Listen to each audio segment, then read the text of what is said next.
Magandang umaga po sa inyo lahat.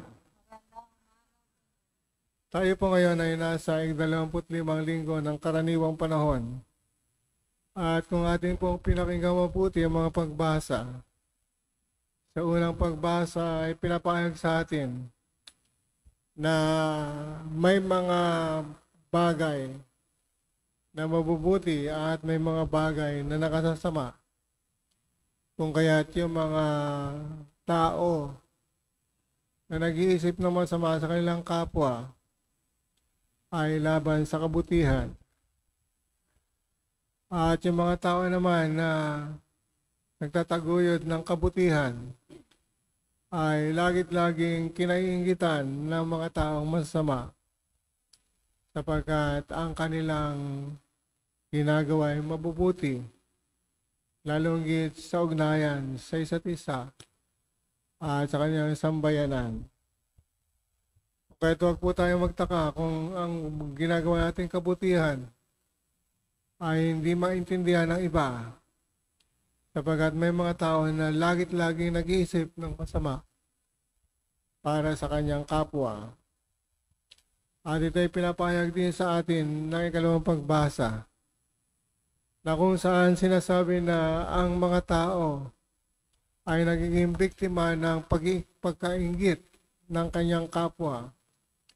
O kaya habang may inggitan sa isang pamayanan, habang may mga tao na naiinggit sa kanyang kapwa, ay magkakaroon lagi ng pagkakahati-hati at pagkakabukod-bukod at maging paghiwalay ng mga tao dahil sa kanilang pagkainggit sa isa't isa.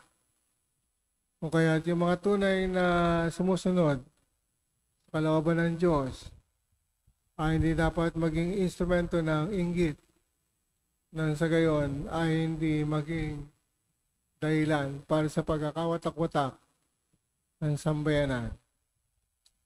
Kaya din naman sa Ebanghelyong ating narinig, ang Panginoon ay may 3 punto na nais ipaliwanag sa atin.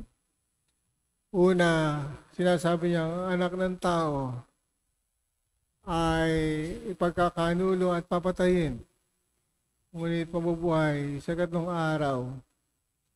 Ito'y taasan niya pinaliwanag sa kanyang mga alagad. At hindi niya itinago ang mangyayari sa kanya.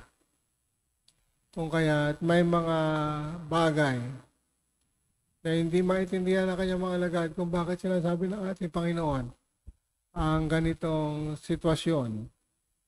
Pero ito ay isang katotohanan sapagkat siya ay daranas ng pagkapakasakit, pagkakanulo at papatayin. Ngunit hindi siya mananatili sa dilim ng kamatayan sapagkat siya ay muling mabubuhay. Gayun din naman, tinanong ng ating Panginoon ang kanyang mga alagad kung ano pinagtatalunan nila habang sila naglalakad sa daan. Dito parang tumiklop yung kanyang mga alagad sapagkat ang pinagtatalunan nila ay kung sino sa kanila pinakadakila. Mga kapatid, may mga tao na gustong sumikat. May mga tao na gustong makilala at maging dakila. Mapapansin po natin yan sa ating mga politiko na sa kasalukuyan ay nag-aaway-away at dahil sa kanilang gustong manguna at maging kilala at maging matagumpay sa larangan ng politika at paglilingkod. Pero dito po natin mapapansin na hayagang ipinayag ng Panginoon ang pamantayan para tayo maging dakila. Hindi ang ating pagiging sikat. Hindi ang ating pagiging makapangyarihan. Hindi ang ating pagiging kilala. Hindi ang ating mga ginagawa.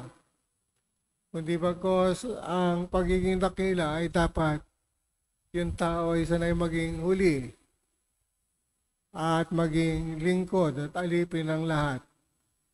Kung kaya kapag ikaw ay sanay maglingkod sa mga tao na pantay-pantay, mayaman o mahirap, maputi o maitim, nasa laylayan o nasa una, ay kaya mong paglingkuran at pagsilbihan. Hindi ka nalalayo sa paghahari ng Diyos.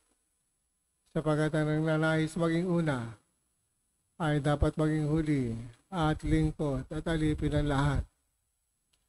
Gayun din naman sa pangatlong punto na sinasabi ng ating Panginoon, bukod sa paglilingkod, ang mga tao na tumatanggap sa isang maliit na bata ay tumatanggap sa Kanya. At ang tumatanggap sa Kanya ay tumatanggap sa nagsugo sa Kanya, ang ating Ama. Kung kaya, lagi po natin iisipin na bilang mga alagad ng Panginoon, bilang mga Kristiyano at tagasunod ni Kristo, tayo ay dapat makakakitaan ng pagtanggap sa ating Panginoon sa pamagitan ng pagtanggap natin sa isa't isa. At kapag natanggap natin ang isa't isa, at ito'y tinatanggap natin sa ngalan ng Panginoon, tinatanggap din natin na nagsugo sa Kanya, at ito ay ang dakilang Ama. Kaya sa ating pong misa ngayon, ating isipin at ipanalangin na tayong lahat ay dapat maging instrumento ng Panginoon. At tayong lahat ay dapat maging lingkod sa isa't isa. At tayong lahat na naghahangad na maaaring maging una ay dapat masanay na maging huli at lingkod at alipin para sa lahat. Sapagkat ang paglilingkod ng isang pamantayan ay isang tunay na Kristiyano, alang-alang sa pagsunod natin sa Panginoon, tayo magiging alipin at lingkod para sa ating kapwa. Amen.